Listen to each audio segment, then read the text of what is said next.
Welcome back to the interview couch. This is John again, John Rickroll, apparently, together here with Maven, Swedish StarCraft 2 caster, and general just esport personality here. How are you doing, Maven? How is your night so far? It's actually been pretty good. We've been, well, I've mostly actually just been using the crossbow, but I did try out the bowman, so the game's pretty good. A little bit problem with the servers, but as long as I can play, it was actually pretty fun.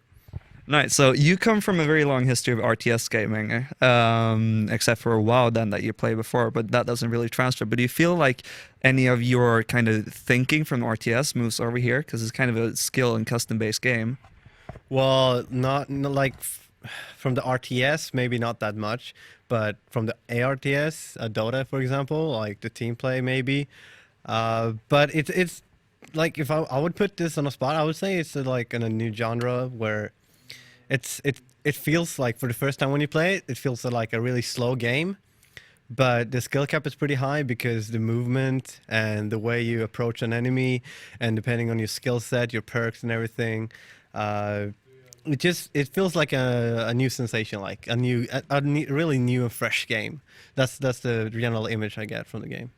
So you're talking about there's a very high skill cap. Do you feel that the customization adds to kind of a lot of different skill caps? Because you use a lot of archers, but that doesn't really transfer to being a good swordsman.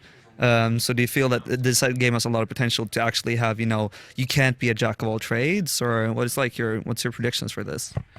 Well, I mean, as a player, you could probably try to master both, and eventually you'll be able to, be able to play both an archer and a melee hero.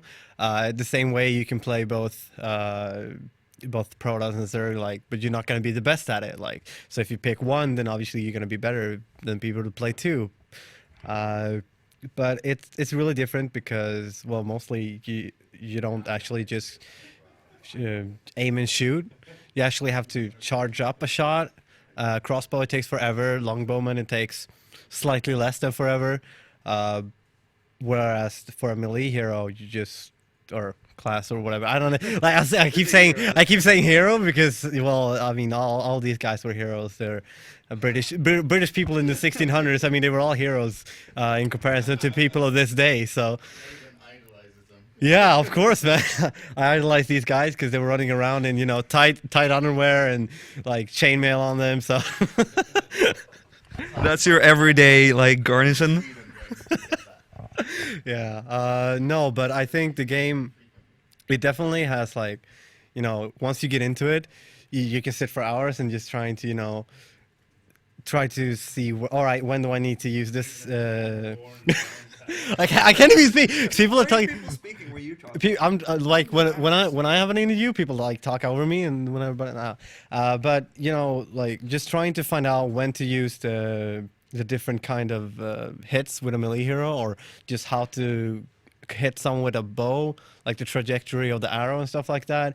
It's really fun to do that, but it's also seems like the casual player will probably not enjoy it because they go into the game and they get slaughtered, even they try to press the buttons, and they try to do they approach all the other games that are being created right now, let's say Call of Duty and maybe League of Legends and stuff like that. You go in and you basically all right, this is how you play it. Even if you don't have played for 10 years or something, you can go in and get a general feel. But here there's so much little details where how the hell does my arrow fly, and you try to fly and then you're but I don't even see the arrow, and then you have to really all right, there's the arrow, how did it fly? Because at the first time, the first 10 shots I did with the bow, I didn't even see the arrow. I was all right, where did my bow go?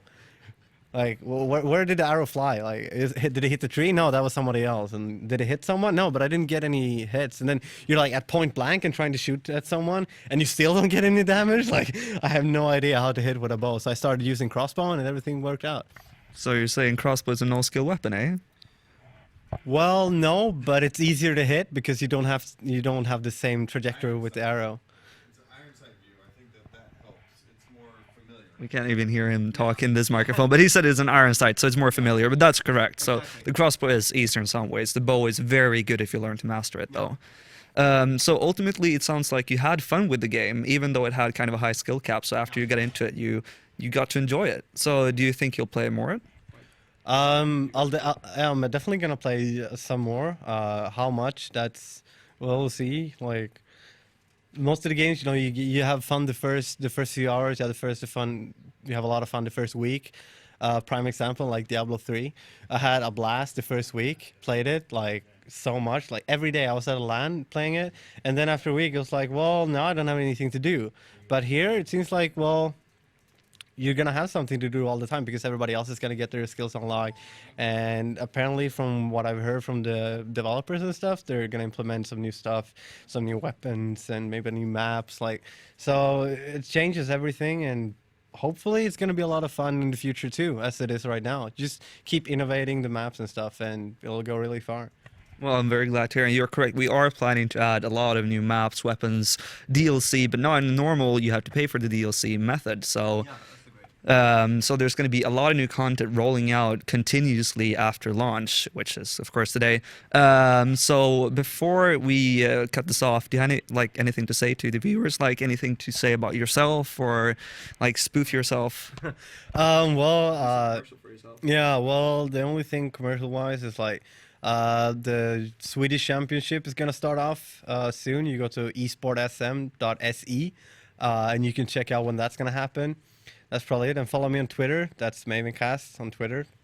Other than that, it was really fun to play. And if you haven't bought the game yet, I definitely recommend it. It's one of the games that you should definitely try. And if you fail the first time or the first 20 times or the first month, then just keep practicing and maybe you'll be able to like beat the guys anyways, because it really seems like a game where you just have to know the details and know everything about it, and then you'll have a lot more fun. All right. Thank you, Maven, for this short interview. We'll go back to Matt now, probably back in game, actually.